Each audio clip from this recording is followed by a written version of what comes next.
आता है और हमारा प्राइवेट सेक्टर आएगा, ठीक है। और पब्लिक सेक्टर के अंडर हम क्या पढ़ने वाले हैं? First of all departmental undertakings, second statutory corporations, and third government undertakings, ठीक है। तो पहले हम देख लेते हैं कि पब्लिक सेक्टर क्या है, प्राइवेट सेक्टर क्या है, फिर हम देखते हैं आगे कि इनको कैसे कैसे हमने पढ़ना है। तो और चलो एक बार ये भी देख ही लो, चलो प्राइवेट वाला भी। प्राइवेट में क्या क्या आ जाएगा? सोल प्रोप्राइटरशिप, जब एक ही इंडिविजुअल, है ना, अपना कुछ काम शुरू करके बैठता है। जैसे हमने बोला था कि मैं सपोज आप मैंने शॉप जो है वो ओपन की पेन्स बेचने की, है ना। तो मैंने ही खोला, मैंने ही लैंड जो है अरेंज करी, मैंने ही जो कैपिटल है अरेंज करा, है ना। सारा कुछ मैं ही कर रही हूँ, मैं ही मैनेज कर रही हूँ, रिस्क भी मेरा है, प्रॉफिट भी मेरा है, ठीक है। तो मैं क्या हो गई उसकी? सोल प्रोपराइटर, ठीक है। प्रोपराइटर सोल मतलब जब प्रोप्राइटर। सिंगल ही इंडिविजुअल काम कर रहा है, वो वही कंट्रोल कर रहा है, वही पैसा लगा रहा है, वही मैनेज कर रहा है, रिस्क भी उसी का है, रिवॉर्ड भी उसी का है, ठीक है। तो वो क्या हो जाता है हमारा सोल प्रोपराइटर। पार्टनरशिप क्या होती है? पार्टनरशिप जो है एक फुल फ्लेज आपका पूरा बुक आती है जिसमें कि आप पार्टनरशिप से रिलेटेड सब कुछ पढ़ते हो, वो ट्वेल्थ क्लास में आप पढ़ोगे। पार्टनरशिप अकाउंटिंग, अभी तो अकाउंट्स में आप क्या पढ़ रहे हो? सोल प्रोप्राइटरशिप, है ना। सोल प्रोप्राइटरशिप का जो बिजनेस है कि जर्नल एंट्रीज वो करेगा, और वो लेजर पोस्टिंग करेगा, देन वो ट्रायल बैलेंस बनाएगा, देन वो प्रॉफिट एंड लॉस अकाउंट बनाएगा, देन वो बैलेंस शीट बनाएगा। आगे क्लास ट्वेल्थ में जो आप अकाउंटिंग करोगे वो सारी कंपनी की अकाउंटिंग होगी और पार्टनरशिप की अकाउंटिंग होगी, ठीक है। तो पार्टनरशिप क्या होती है? जब दो लोग मिलके, मिनिमम दो, मैक्सिमम 50 भी हो सकते हैं, ठीक है। तो मिनिमम दो लोग जो मिलके अगर ज्वाइंटली कुछ बिजनेस करना चाहते हैं, ठीक है। दो लोगों का यहाँ पे होना जरूरी है, मोर देन टू भी हो सकते हैं। बट अगर एक ही इंडिविजुअल काम कर रहे हैं तो फिर तो वो सोल प्रोप्राइटरशिप में आ जाएगा ना, ठीक है। अगर दो यस यस। लोग या उससे ज्यादा मिलके लोग कुछ भी बिजनेस खोल रहे हैं, करना चाहते हैं, उसको आप बोलते हो पार्टनरशिप। इसमें मैक्सिमम जो है 50 पार्टनर्स हो सकते हैं, ठीक है। फिर वो पार्टनरशिप अकाउंटिंग में हम ट्वेल्थ क्लास में पढ़ेंगे डिटेल में कि क्या होता है। तो उसमें जो है पार्टनरशिप अकाउंटिंग कैसे की जाती है, वो रेशो डिसाइड करते हैं, फिर उनमें चेंजेस करनी है तो क्या करना है। फिर कोई पार्टनर रिटायर हो रहा है तो उसकी अकाउंटिंग कैसे होगी, किसी पार्टनर की डेथ हो गई तो उसकी फिर अकाउंटिंग कैसे होगी, वो सारा कुछ वहां पे मिलेगा आपको। नेक्स्ट आता है हमारा ज्वाइंट हिंदू कंपनी, जिसको आप HUF भी बोलते हो। HUF, हिंदू अनडिवाइडेड फैमिली, वो भी क्या है? प्राइवेट सेक्टर में आती है। प्राइवेट सेक्टर में क्यों आती है? क्योंकि एक जैसे कि इसके नाम से ही हम देख पा रहे हैं कि HUF क्या होता है। हिंदू अनडिवाइडेड फैमिली मीन्स एक फैमिली ही जो है, फैमिली के सारे मेंबर्स, 3 जनरेशन, दादा भी हैं, फादर भी हैं, बच्चे भी हैं, उनके सारे आगे फैमिली है। तो वो सारे मिलके अगर कुछ बिजनेस कर रहे हैं, कोई प्रॉपर्टी को कंबाइंडली कलेक्टिवली ओन कर रहे हैं, तो उसको आप HUF बोलते हो। नेक्स्ट आ जाती है कोऑपरेटिव सोसाइटीज जो बनी होती हैं, कि उसका जो कोऑपरेटिव सोसाइटी है वो भी क्या आती है? प्राइवेट सेक्टर में आती है। नेक्स्ट यहाँ पे आएगी कंपनी, जो कि प्राइवेट कंपनी की हम बात कर रहे हैं यहाँ पे, क्योंकि प्राइवेट सेक्टर हम पढ़ रहे हैं, तो प्राइवेट कंपनी भी हम खोलेंगे तो वो प्राइवेट सेक्टर में आएगी। नेक्स्ट आती है मल्टीनेशनल कंपनीज, वो भी प्राइवेट कंपनीज हैं, तो प्राइवेट सेक्टर के अंडर ही आती हैं। तो इनको एक एक करके अभी हम इसकी डिटेल देखेंगे। नेक्स्ट है, आप साथ साथ ना बुक भी रख सकते हो अपनी, कुछ वहां पे अगर यहाँ पे मिसिंग होता है तो आप वहां हम डिस्कस कर सकते हैं वो भी। तो प्राइवेट सेक्टर जो है, फर्स्ट ऑफ ऑल क्या कह रहा है वो? Private sector, it includes all those enterprises which are managed and owned by individuals और ग्रुप ऑफ इंडिविजुअल्स। इंडिविजुअल क्यों? क्योंकि सोल प्रोप्राइटरशिप भी हमने पढ़ा, राइट। इंडिविजुअल की बात इसने करी है, तो वो क्या है? Sole proprietorship. अगर कोई बिजनेस खोल के करता है तो वो प्राइवेट ही है, हम गवर्नमेंट से पैसा थोड़ी ले रहे हैं, ना ही गवर्नमेंट हमारे कंट्रोल कर रही है हमारे बिजनेस को, है ना, डायरेक्टली। और अगर और क्या हमने बात की थी? कि हमने HUF की बात की थी, है ना।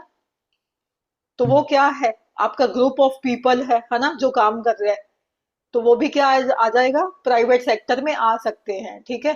तो जो मैनेज किया जाता है, ओन किया जाता है, ऐसा बिजनेस जो कि कौन ऑन कर रहा है, कौन मैनेज कर रहा है, कौन कंट्रोल कर रहा है। अगर वो सोल प्रोप्राइटर कर रहा है तो वो प्राइवेट है, अगर वो HUF कर रही है तो वो भी प्राइवेट है, अगर कोई प्राइवेट कंपनी की हम बात कर रहे हैं तो वो भी प्राइवेट सेक्टर में आएगी, ठीक है। तो पार्टनरशिप जो है वो भी क्या है, ग्रुप ऑफ पीपल है ना पार्टनरशिप भी। अच्छा। पार्टनरशिप कौन सा बिजनेस है, ग्रुप ऑफ इंडिविजुअल्स जो मिलके कर रहे हैं, तो वो भी प्राइवेट सेक्टर के अंडर आएगा, ठीक है। नेक्स्ट देखते हैं हम, पब्लिक सेक्टर।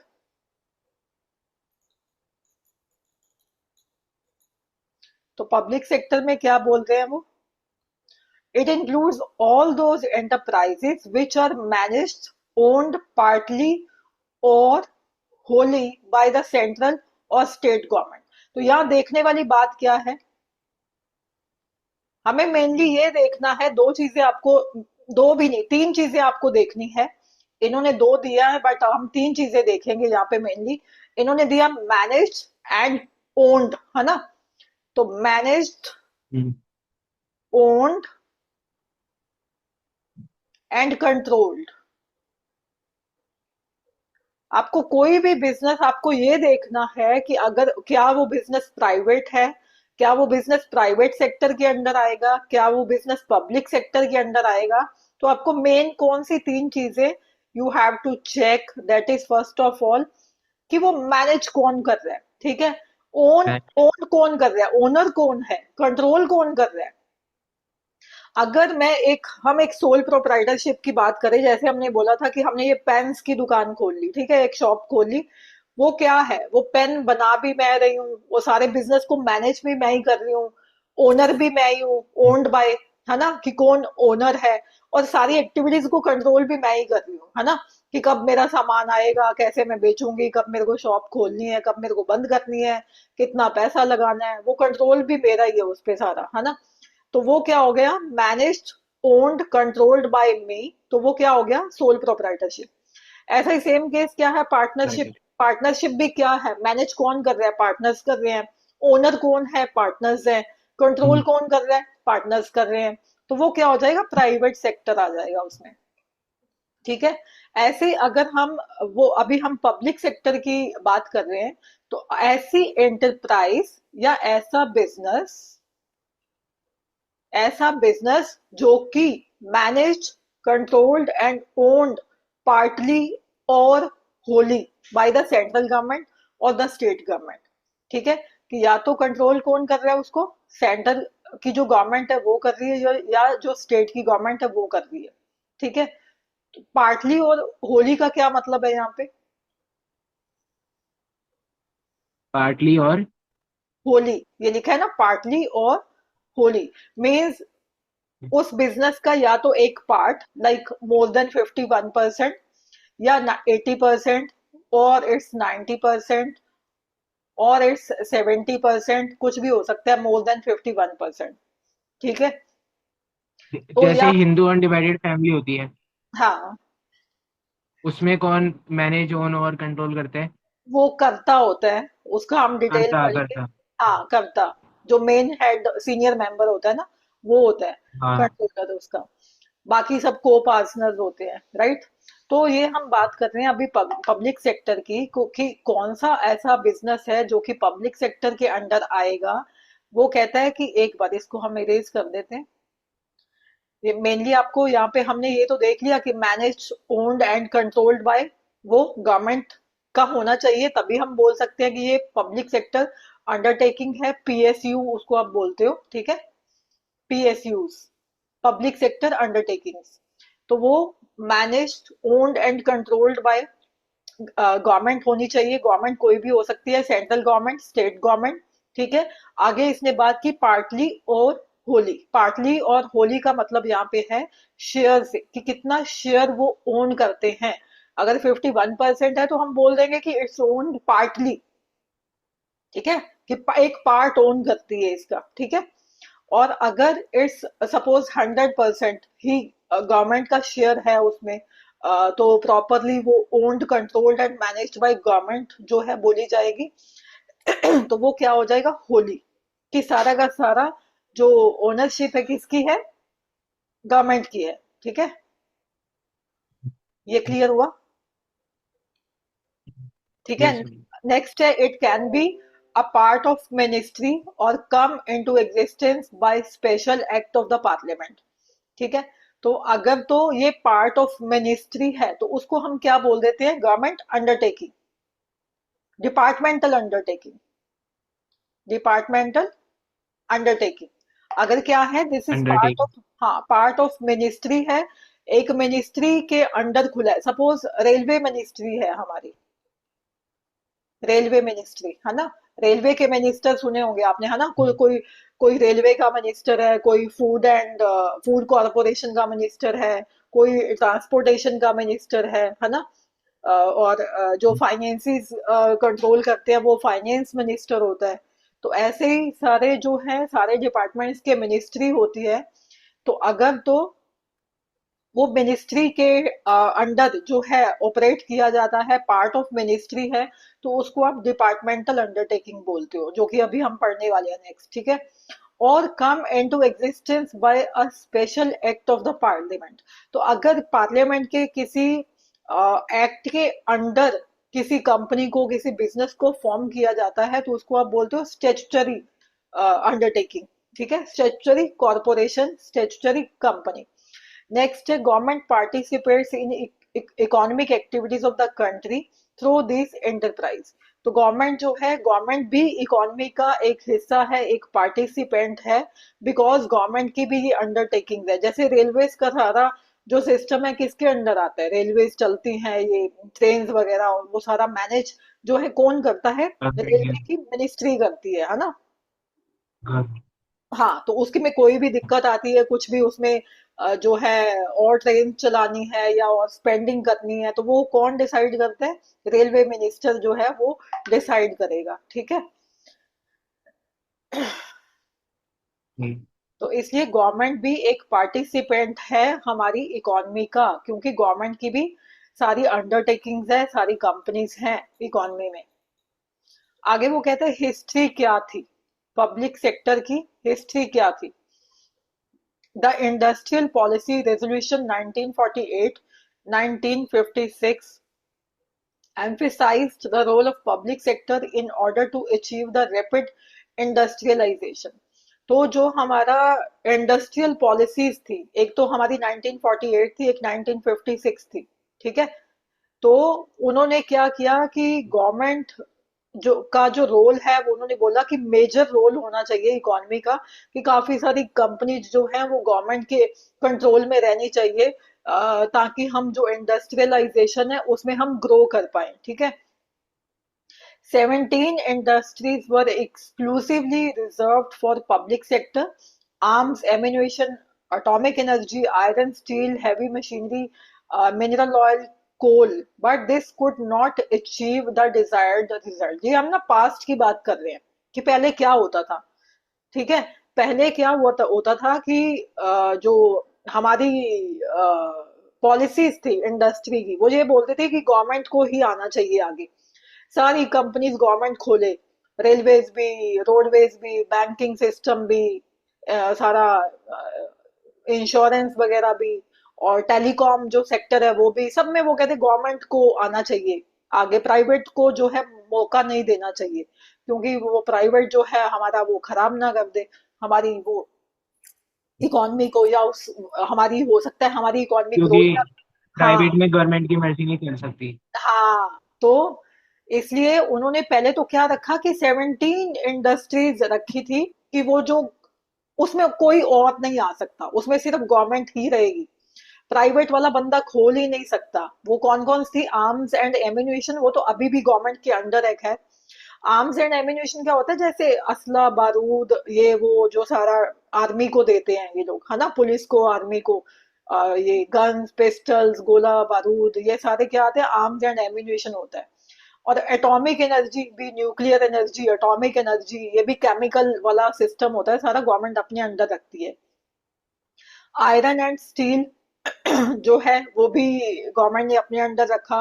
हैवी जो मशीनरीज बनाती थी वो भी अपने अंडर रखा डिपार्टमेंट। जो मिनरल ऑयल्स वो डिगिंग करके पेट्रोलियम वगैरह जो सब निकाला जाता है वो भी गवर्नमेंट बोलती है कि हम इसमें जो है वो काम करेंगे और कोई नहीं आएगा। कोल वगैरह भी रखा। तो ऐसे करके ना 17 इंडस्ट्रीज थी।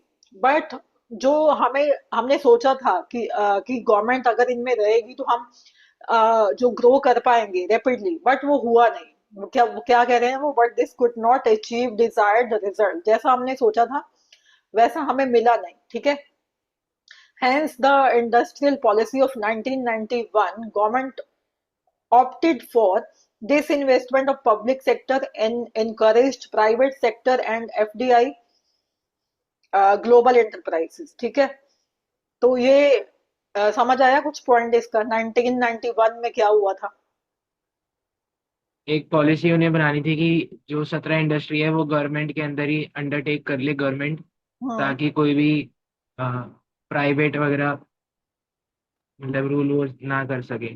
नहीं, 1991 की बात कर रही हूँ मैं। ये हेंस द इंडस्ट्रियल पॉलिसी, इसको हम कहते थे नेप 1991, या इसको बोला जाता था एलपीजी। सुना है कभी एलपीजी क्या होता है? नहीं। एलपीजी वैसे तो सिलेंडर होता है ना हमारा, एलपीजी गैस वाला। हाँ। बट हम वो एलपीजी की बात नहीं कर रहे। गवर्नमेंट ने, जब हमने सोचा कि गवर्नमेंट ही सारी जो बिजनेस है दुनिया भर का वो संभाल लेगी, कि प्राइवेट सेक्टर को हमने नहीं आने देना, नहीं घुसने देना, हम ही करेंगे सारा कुछ, तो वो हमें जो रिजल्ट्स थे वो नहीं मिले। तो हम हमारा जो बजट था वो क्या हुआ, डेफिसिट में चला गया बिफोर 1991। जब क्या थे, मनमोहन सिंह जी थे हमारे फाइनेंस मिनिस्टर। आप तो आपको याद नहीं होगा, खैर। तो बिफोर 1991 जो मनमोहन सिंह थे वो थे हमारे finance minister.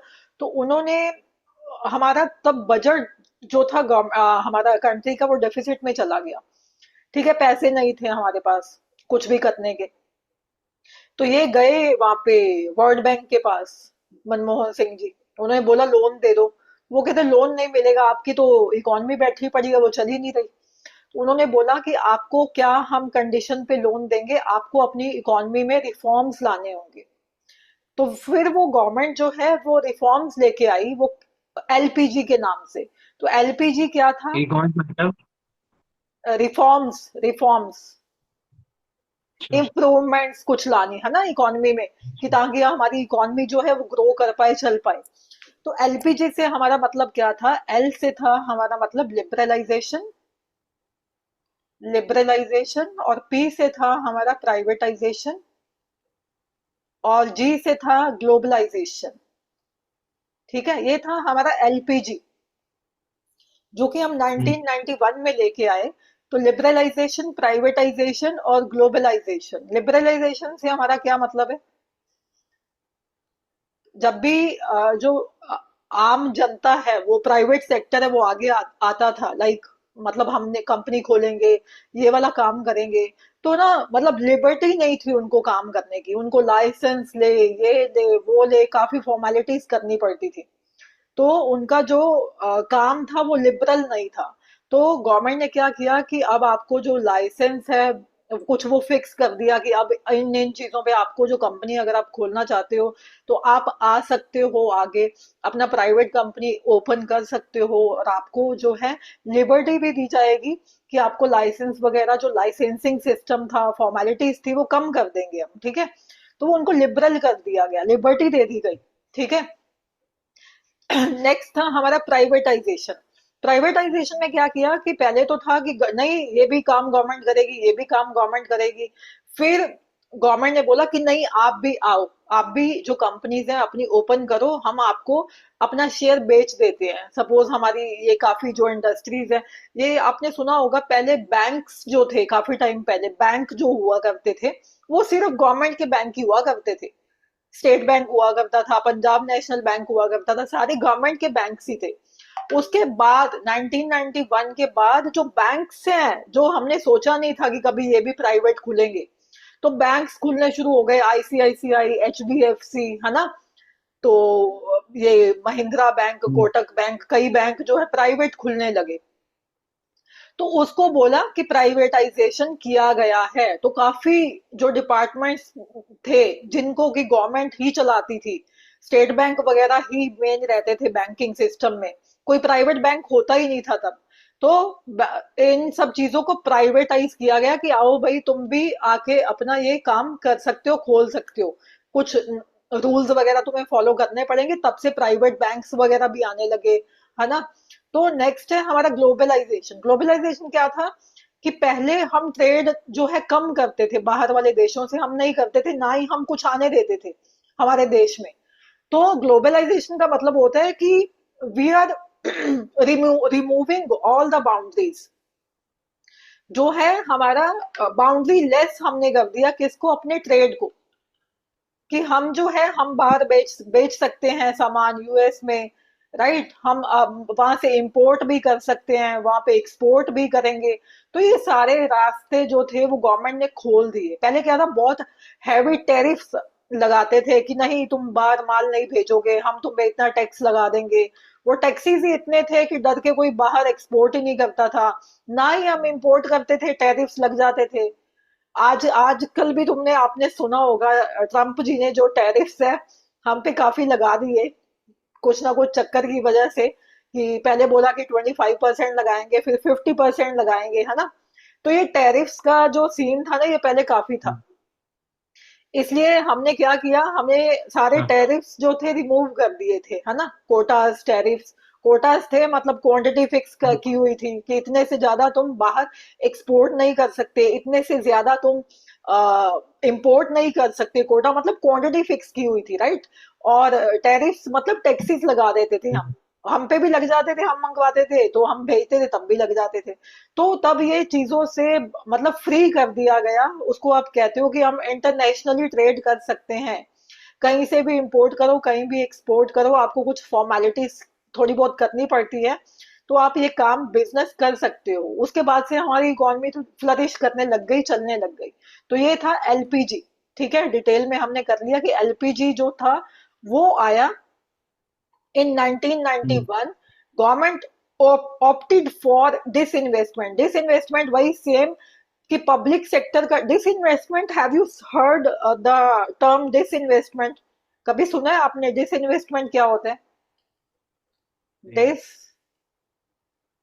disinvestment, disinvestment, have you heard this term before? नहीं। नहीं डिसइन्वेस्टमेंट होता है कि सपोज हमारी पीएसयूज है, ठीक है। पीएसयूज मतलब पब्लिक सेक्टर अंडरटेकिंग, जो पब्लिक की कंपनीज है, ठीक है, पब्लिक कंपनीज। तो उसमें गवर्नमेंट क्या करती है, जब भी गवर्नमेंट को पैसे चाहिए होते हैं, राइट, जब भी गवर्नमेंट का जो बजट है वो डेफिसिट में चला जाता है। ये बजट वगैरह सब हम पढ़ेंगे डिटेल में, इकोनॉमिक्स में है सब आपका क्लास 12th में, कि बजट क्या है, कैसे इसको देखा जाता है, कौन कौन सी चीजें आती हैं, वो सब इकोनॉमिक्स में है, ठीक है। तो डेफिसिट क्या मतलब, हमारा बजट जो है वो, हमारे एक्सपेंसेस ज्यादा हो गए, और expenses are more than the incomes. तो बजट को डेफिसिट में बोल देते हैं कि घाटे में चला गया बजट।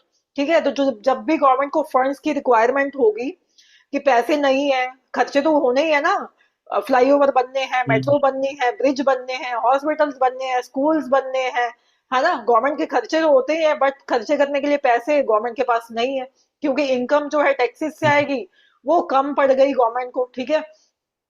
तो इस सीन में गवर्नमेंट क्या करेगी, गवर्नमेंट के पास सिर्फ दो ही रास्ते हैं, only two ways are there for the government to opt. Government क्या करेगी कि या तो डिसइन्वेस्टमेंट करेगी, अपना जो पब्लिक कंपनीज का है वो शेयर बेच के प्राइवेट वालों को, प्राइवेट वालों से पैसा ले लेगी, ठीक है, उसको आप बोलते हो डिसइन्वेस्टमेंट। इन्वेस्टमेंट होता है, इन्वेस्टमेंट का उल्टा होता है बिल्कुल डिसइन्वेस्टमेंट, ठीक है। इन्वेस्टमेंट क्या होता है कि हम कहीं इन्वेस्ट कर रहे हैं, हम कहीं इन्वेस्ट, सपोज मैंने रिलायंस के शेयर खरीदे, राइट, मैंने रिलायंस के शेयर परचेज किए, तो मैंने क्या किया, हम्म, इन्वेस्टमेंट किया ना वहां पे।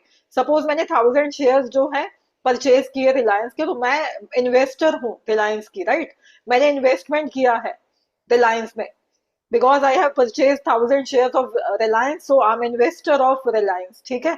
तो या तो मैं इन्वेस्ट करूंगी या मैं करूँ क्या करूंगी, डिस अगर मुझे पैसों की जरूरत है, राइट, तो मैं अपने शेयर बेच दूंगी। तो मैं डिस इन्वेस्टमेंट कर लिया, मैंने हम्म, अपने शेयर बेचे और पैसे वापस ले लिए। तो इन्वेस्टमेंट का रेसिप्रोकल है बिल्कुल डिस इन्वेस्टमेंट। अगर आपको पैसे लगा रहे हो किसी कंपनी में, दैट इज इन्वेस्टमेंट। तो अगर आप अपना शेयर बेच इन्वेस्टमेंट। रहे हो और पैसे ले रहे हो, तो वो क्या हो जाता है, डिस इन्वेस्टमेंट। ऐसे ही गवर्नमेंट करती है। तो इन्वेस्टमेंट। गवर्नमेंट की जो पीएसयूज है, पब्लिक सेक्टर अंडरटेकिंग्स है, सपोज उन्होंने 10%, 20% अपना शेयर बेच दिया वहां पे, या 51% बेच दिया प्राइवेट वालों को, पैसे आ गए गवर्नमेंट के पास, बट अपना शेयर उन्होंने बेच दिया प्राइवेट वालों को, वो होता है डिस इन्वेस्टमेंट, ठीक है। दूसरा रास्ता क्या है गवर्नमेंट के पास, या तो मांगने जाए वर्ल्ड बैंक के पास, है ना, आईएमएफ के पास, इंटरनेशनल मॉनेटरी फंड जो है इंटरनेशनल हमारा, जो कि लोन्स वगैरह देता है सभी देशों को, ठीक है। या तो उनसे मांगने जाएगी गवर्नमेंट की, उधारी दे दो प्लीज, लोन दे दो, ठीक है। तो वो हमसे इतना इतना इंटरेस्ट लेते हैं। तो दो ही तरीके होते हैं गवर्नमेंट को पैसे जुटाने के, फंड्स अरेंज करने के, whether to do the disinvestment और to borrow the funds from the IMF, international monetary fund, ठीक है। तो इसको कहते हो आप डिस इन्वेस्टमेंट, ये जो वर्ड आपने सुना अभी, ठीक है, कि गवर्नमेंट ऑप्ट करती है डिस इन्वेस्टमेंट और इनकरेज किया प्राइवेट सेक्टर्स को एंड एफडीआईज को। एफडीआईज क्या होते हैं, ये भी नहीं सुना होगा शायद आपने, है ना। नहीं। ये होती है foreign direct investment, foreign direct direct investment. Investment. एक होते हैं एफआईआईज, ठीक है, फॉरेन इंस्टीट्यूशनल इन्वेस्टर्स, ठीक है। एक होते हैं एफडीआईज, फॉरेन डायरेक्ट इन्वेस्टमेंट। फॉरेन के लोग अगर हमारी शेयर मार्केट वगैरह में इन्वेस्ट करते हैं, तो हम उनको बोलते हैं एफ आई आईज, ठीक है, फॉरेन इंस्टीट्यूशनल इन्वेस्टर्स। तो अगर वो हमारे यहाँ इंडिया में कोई ऑफिस सेटअप करके बैठ जाते हैं अपना परमानेंट, एक स्पेस जो है वो क्रिएट कर लेते हैं, अपना कंपनी खोल लेते हैं यहाँ पे, तो उनको हम बोलते हैं फॉरेन डायरेक्ट इन्वेस्टमेंट, कि डायरेक्टली उन्होंने इन्वेस्ट किया है हमारे इंडिया में। तो वो होता है हमारा ग्लोबल एंटरप्राइज, ठीक है। तो ये क्लियर है history of public sector. F F अभी खाली एफडीआई पढ़ना है बस। नहीं, एफडीआई इस इन्होंने बोला ना कि गवर्नमेंट ने क्या ऑप्ट किया, ठीक है।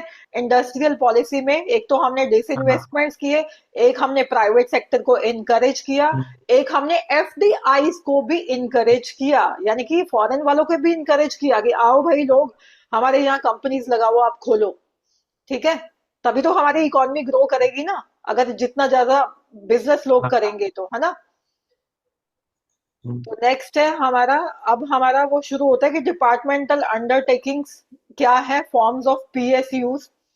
तो जिसमें हमने देखा था कि एक तो होती है स्टेचुटरी कॉर्पोरेशन, जो कि एक्ट पास करके बनती है, और एक होती है गवर्नमेंट कंपनीज, ठीक है। तो ये है हमारा डिपार्टमेंटल अंडरटेकिंग। डिपार्टमेंटल अंडरटेकिंग क्या होती है, ओल्डेस्ट एंड ट्रेडिशनल जो कंपनीज कंपनीज हैं या फॉर्म ऑफ बिजनेस है, वो क्या है, ओल्डेस्ट था ये डिपार्टमेंटल अंडरटेकिंग। क्या होता है ये, managed by government official as one of the government departments. तो ये गवर्नमेंट का डिपार्टमेंट होता है। गवर्नमेंट का डिपार्टमेंट जैसे रेलवेज, पोस्ट ऑफिस सुना है आपने, हाँ।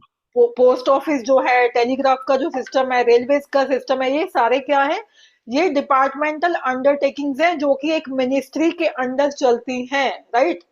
एक मिनिस्ट्री, जैसे रेलवेज कहाँ चलता है, रेलवे रेलवे मिनिस्ट्री को के प्रति वो रिस्पॉन्सिबल है, उनको जवाब देना पड़ेगा, ठीक है।